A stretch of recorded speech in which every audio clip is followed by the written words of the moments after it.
Kerala Congress Joseph വിഭാഗം 2 മന്ത്രിസ്ഥാനം ആവശ്യപ്പെടുന്നു. രാഹുൽ വിജയൻ തുടരുന്നു. രാഹുൽ, ഞാൻ നേരത്തെ പറഞ്ഞതുപോലെ തന്നെ 10 സീറ്റിൽ മത്സരിക്കണമെന്ന് ആവശ്യം ഉന്നയിച്ചു. ചർച്ച നടത്തി 8ലേക്ക് ചുരുക്കി.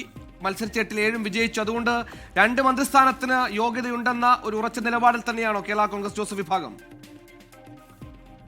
സുഹൈല 2 മന്ത്രിസ്ഥാനം വേണമെന്ന ആവശ്യത്തിൽ കേരള കോൺഗ്രസ് ഉറച്ചു നിൽക്കുന്നു എന്നുള്ളതാണ് ഏറ്റവും പ്രധാനപ്പെട്ട കാര്യം. പാർട്ടി എംഎൽഎമാരുടെ യോഗത്തിലാണ് ഇത് ധാരണയായത്. റിസൾട്ട് വന്നതിന് പിന്നാലെ തന്നെ 2 മന്ത്രിസ്ഥാനം ആവശ്യപ്പെട്ടുകൊണ്ട് പല കോണിൽ നിന്ന് കേരള കോൺഗ്രസിന്റെ ഭാഗത്തു നിന്നും അഭിപ്രായങ്ങൾ ഉയർന്നതാണ്, ആവശ്യങ്ങൾ ഉയർന്നതാണ്. പക്ഷേ ഔദ്യോഗികമായിട്ടൊരു ആവശ്യപ്പെടൽ ഇതുവരെ ഉണ്ടായിരുന്നില്ല. പക്ഷെ അതിനുവേണ്ടി നീങ്ങുന്നു കേരള കോൺഗ്രസ് ജോസഫ് വിഭാഗം എന്നുള്ളതാണ് ഏറ്റവും പ്രധാനപ്പെട്ട കാര്യം. ഏത് വകുപ്പുകൾ ചോദിക്കണമെന്നുള്ള കാര്യത്തിൽ ഒരു തീരുമാനമായിട്ടില്ല. കക്ഷി നേതാക്കളുടെ യോഗത്തിൽ കേരള കോൺഗ്രസ് ജോസഫ് വിഭാഗം ലീഗിന് ഏറ്റവും വലിയ സീറ്റുകളുള്ള ഘടകകക്ഷിയായി മാറുകയാണ്. ഇടതുപക്ഷത്താണെങ്കിൽ ജോസ് കെ മാണിയുടെ കേരള കോൺഗ്രസ് മത്സരിച്ച 12ൽ തോറ്റപ്പോൾ കേരള കോൺഗ്രസ് ജോസഫ് വിഭാഗം മത്സരിച്ച 8ൽ 7 വിജയിച്ചാണ് ഇത്തവണ 7 നിയമസഭാംഗങ്ങളെയാണ് കോൺഗ്രസിനായി UDF-നായി നൽകിയിരിക്കുന്നത്.